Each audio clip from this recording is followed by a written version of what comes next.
Unless the Pittsburgh Steelers are really considering jumping the gun on Asante Samuel Jr. and handing him a roster spot and a contract before they even bring him in to test his physicals and to make sure that his spine injury is A-okay, then chances are they have just made a move to bring Will Howard back to the 53-man roster. But that's not where this is going today. Instead, it's what does Will Howard's future in Pittsburgh look like? And how are the Pittsburgh Steelers preparing for their next quarterback? Maybe that is, and maybe that isn't Will Howard. We'll dive into that here in a second. But they have a plan, they have an outlook, and little has changed. And we're going to dive into why. What's going on, everybody? Thank you for jumping on to another episode of Steelers to Go, your daily dose of Pittsburgh Steelers news and analysis. Find us on youtube.com/all Steelers talkers. Subscribe anywhere you get your podcast. Before we get going, hit that like button. Can't thank you enough for everything that you do for the channel and what the like does for this video. I come to you every morning, Monday through Friday, with a little bit of news, a little bit of analysis, and today is an educated guess that the Pittsburgh Steelers are bringing back Will Howard to the 53-man roster off of injured reserve to activate their third quarterback. He's back. The 6th-round pick out of Ohio State, the national champion, the guy that many hope is the future of the Pittsburgh Steelers is back. Hopefully. You got to feel like it's the right move for the Steelers, the next move for the Steelers. They waived Marvin Leal yesterday, and the only reason that you could be thinking as to why is because of Will Howard. Unless you're sitting around going, somehow the Pittsburgh Steelers got Asante Samuel Jr., or somehow they found somebody else that they need. The Pittsburgh Steelers feel like this is the right move for them, as they've lost several guys to injured reserve. And now they are ready to add more and potentially place more on IR. I mean, right now, you're looking at it going, Scotty Miller with a broken finger. Who knows how long he's going to be gone for, but it's already been 2 weeks. He's not returning to practice. That's another name.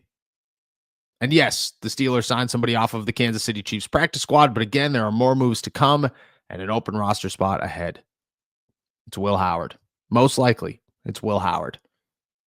With that move, the Pittsburgh Steelers, they still have plans at the quarterback position. They have a few, to be honest with you, but the big one is this. The Pittsburgh Steelers did not make a move at the trade deadline in any capacity. They were close, from what I've been told. They were very close to making moves. They even thought that they had a deal in place before the deadline was over, and that team backed out. They believed they were going to land somebody before the 4 p.m. deadline on November 4th. It didn't happen. But they drew a line to where and what they were willing to give up in order to add somebody for right now. They were not going to compensate with the future. They were not going to put any sort of hinder on what they still need to do in the future for right now, because they still don't have their quarterback, at least not in their eyes. The Pittsburgh Steelers are sitting around still waiting and wanting to go get somebody. Now, that could be this year, that could be the year after, it could be in free agency. It doesn't matter. And maybe it is giving Will Howard a shot before they go and make some big splash. But the Steelers showed their hand that they want a quarterback and that they're not willing to give up a first or a second or a third round pick to go get that quarterback. Instead, they're willing to stay where they are, not make some giant splash. And that's what the trade deadline showed us, is that the Pittsburgh Steelers aren't really all in on this season. They're in on this season. They want to win a Super Bowl in 2025. They believe that they have an opportunity to do so, but they also understand that this organization needs a franchise quarterback at some point, needs to find the next Ben Roethlisberger at some point, and they still have plans to go get him. Again, right now, the 2027 draft class looks better than the 2026. But everybody said that about the 2026 draft class compared to the 2025 draft class. Not that it's turning out to be much different. I mean, from my understanding, the NFL world still views 4 to 6 quarterbacks going in the first round of the 2026 draft. There was excuse me, Jackson Dart, who went in the first round of 2025. So scouts and NFL personnel still believe that this draft class is better than last year's, but that 2027 is the big one. And what that means is that the Pittsburgh Steelers are going to at least try to hold tight to their higher draft picks until they get an opportunity to say, this might be our next franchise quarterback. That doesn't mean Will's not going to get an opportunity next season. It doesn't mean that the Pittsburgh Steelers won't let him compete for reps or a starting job. It likely means that they still do not view him as the future starter of the Pittsburgh Steelers. And it's not saying I do, and it's not saying that the fan base doesn't, and it's not saying that he doesn't deserve the look. It's just what the Pittsburgh Steelers, from what I have heard, still do not. At least do not in the capacity of, well, if we get the right opportunity, we're going to take it. If we get the right draft pick or the right guy falls to us, or we have an opportunity to go get the right guy, we're going to do that. But in 2026, I mean, they might look at it and say, let's bring Will in, Mason in, and let's see if we could go get a Joe Flacco. See if we could go get a Kirk Cousins. See if we could go get a Kyler Murray. Bring them all in and let them compete and see who wins. And maybe that's the case. But the Pittsburgh Steelers' long-term plans still remain the same, that the next franchise guy is still coming. He's a pending transaction that they haven't even located yet, but they view him, whoever he is, as the future. What that means for Will Howard right now is that he has to impress for the rest of the year, but if given the opportunity next year, he has to really impress. Will Howard has to take full advantage of the Pittsburgh Steelers giving him anything to say there is no need for more talk. There is no need for anything to change. There is no need to sit around and question how we're going to get the next star quarterback of the Pittsburgh Steelers. Instead, I am that guy. And that takes a lot.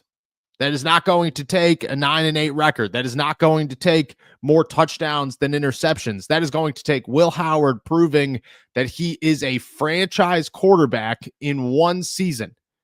That is difficult to do, but that is the only timeline that he will be given, if given one at all, is that one season maybe to prove himself and to really, really prove himself.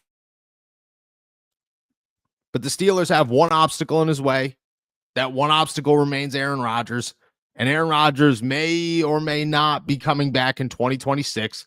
I think the Pittsburgh Steelers would be very open to Aaron Rodgers coming back for another season. They absolutely love the guy, everything he's done, the leadership that he's brought, the camaraderie to the locker room. The Pittsburgh Steelers view Aaron Rodgers as the best quarterback they've had since Ben Roethlisberger. And if he wants to come back for another season, great. But I have a feeling that in these conversations, it's a lot of the Pittsburgh Steelers would love to have Aaron Rodgers. Aaron Rodgers probably hasn't had many conversations with the Pittsburgh Steelers. And if A-Rod comes back, even for a season, the Steelers and Will Howard may be done before it ever gets started, which stinks. I would like to see Will Howard get an opportunity. But I understand the process of the NFL, and I'm just trying to bring it to you as straightforward as I possibly can to give you guys the real expectation of where the Steelers stand and what to expect. If it was up to me, yeah, sure, give Will Howard some opportunity to prove himself. Not a lot, and if the right opportunity in the spring comes to you in the NFL draft where somebody very impressive falls to you, great. But if not, okay, yeah, maybe you give him the shot to compete with Mason Rudolph and you chalk next season up as we'll see what happens. Do I think that he wins you a Super Bowl? I have no idea.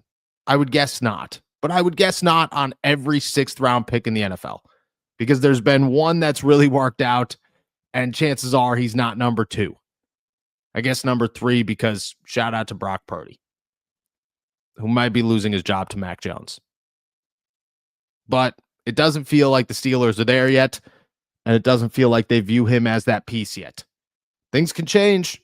Him returning to the 53-man roster for the rest of the season certainly gives him some sort of opportunity that he did not have the first 6 weeks of the year. Maybe that's enough to say and to convince them, okay, maybe we see what Will Howard's got next year. I don't know if that's going to happen. What I do know is that the Pittsburgh Steelers are already thinking about all of that in week 10 of the NFL season. Thank you guys so much for jumping on to another episode of Steelers to Go, your daily dose of Pittsburgh Steelers news and analysis. Find us on youtube.com/All Steelers Talkers. Subscribe anywhere you get your podcast. Before you go, hit that like, hit that subscribe button. Can't thank you enough. And with that said, I'll be back later for the flagship show. Until then, enjoy another beautiful day in the Berg. Peace.